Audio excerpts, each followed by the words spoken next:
Welcome to the Tech Egg. Don't get scrambled. Enjoy the video.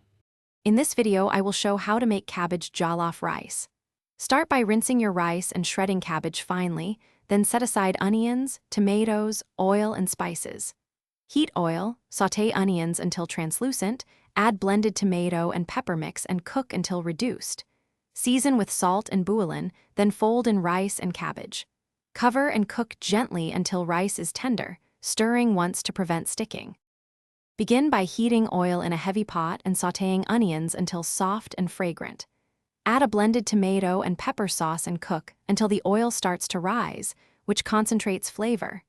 Stir in your preferred spices and a pinch of salt, then let everything simmer briefly to develop richness.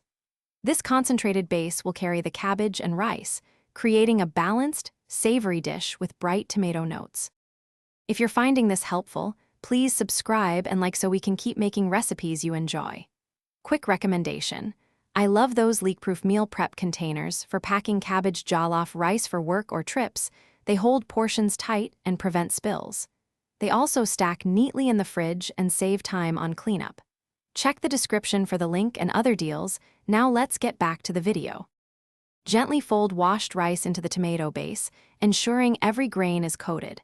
Pour in stock to cover the rice by roughly 1 finger and bring to a gentle simmer. Add shredded cabbage, mixing so it distributes evenly through the rice. Reduce heat to low, cover, and let cook undisturbed until rice is tender and liquid absorbed. Finish with a quick fluff and taste adjustment for salt and seasoning before serving.